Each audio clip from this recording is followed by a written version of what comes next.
All right, football fans, we need to talk about the transfer market. It's starting to heat up, and some massive stories are developing across Europe. Let's start with Manchester United because this is one that is getting very interesting. According to reports, United have now opened a direct conversation with the representatives of Matheus Fernandes, not just scouting him, not just monitoring him, actually discussions have taken place regarding the structure of a potential deal, including a transfer expectation and salary demands. Now, here's the catch. West Ham know exactly what they have. They have reportedly slapped an £85 million price tag on Fernandez, and honestly, that tells you everything. West Ham have been relegated. They are interested in giving away their best player for a discount.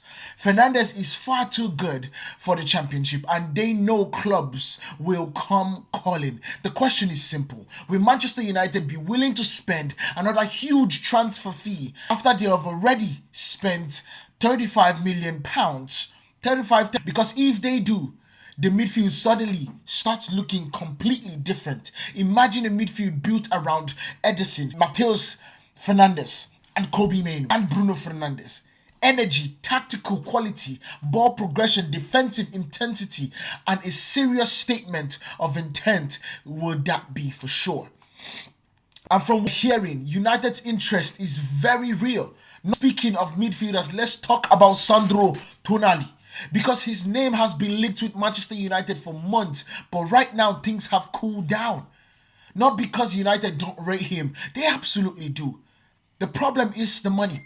When you combine the transfer fee and the wages required to bring Tonali in, United believe that this deal is simply too expensive at the moment. So while the administration remains, the reality is that Tonali is not currently one of the club's most advanced targets.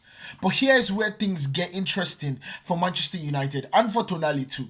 Now, are reportedly made inquiries.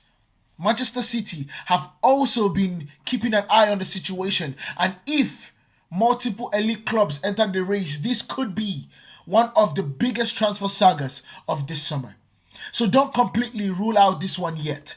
Now let's switch gears and head over to Italy, because Juventus are hunting for a new goalkeeper. The first choice apparently was Allison Becker of Liverpool. Juventus pushed really hard, very hard, but Liverpool simply refused to entertain the idea. And when you think about it, it makes perfect sense. Liverpool have already seen major leadership figures move on. Losing Allison as well would have been another huge blow. So Liverpool shut the door completely, which means Juventus now have to move on to alternate targets. And the name on the top of their list is Emiliano Martinez, Dibu, as we all know him as, the Aston Villa goalkeeper. The World Cup winning goalkeeper remains one of the biggest personalities in football. Big game mentality, elite shot stopping, natural leadership, and everything Juventus want. The issue is his salary. Any deal would be expensive, but if Juventus make the finances work, Martinez is reportedly their dream option. Now let's head over to Chelsea, because Marc Cucurella's future is suddenly worth watching. At this stage, Chelsea are not actively trying to sell him. That's important. That is really important for us right now to understand. The situation is where Chelsea are desperate for cash. It's not that they are not looking for money. However, if the right offer arrives for both the player and the club, a move could happen. And right now, the strongest interest appears to be coming from Spain. Not England, Spain. Because Barcelona has been mentioned. Atletico have long admired him. And if Cucurella decides he wants a new challenge and a return to La Liga, that could make a lot of sense. So let's keep an eye on Marc Cucurella. And finally, let's talk about Real Madrid, because the rumors are just simply refuse to stop. One of the biggest story revolves around Julian Alvarez. But here's the twist. Alvarez's own representatives have publicly stated that nobody from Real Madrid has contacted them yet. No negotiations, nothing. Which creates a fascinating situation. Because on one side, reports continue linking Real Madrid with another blockbuster move. On the other hand, the players' camp is saying that they have had zero contact.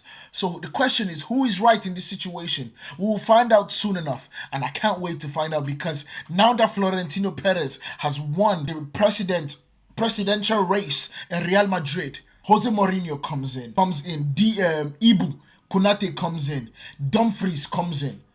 And now they are looking at Julian Alvarez. But the truth about this situation is that his philosophy is quite simple. Approach the club first, respect the process, and then we negotiate. So if Real Madrid truly want another superstar signing this summer, expect them to move carefully before making an official push. The transfer window is only getting started, but we already are seeing Manchester United chase midfield reinforcement, Juventus search for a new number one, Chelsea facing questions over Cucurella's future, and Real Madrid being linked to yet another blockbuster move. And trust me, this is only the beginning. Let me know in the comments if you would pay £85 million for the likes of Matheus Fernandes, and should Manchester United go all in for him? And of course, where do you think Sandro Tonali would end up this summer? Let me know in the comments, because one thing is for sure, the transfer window has kicked on.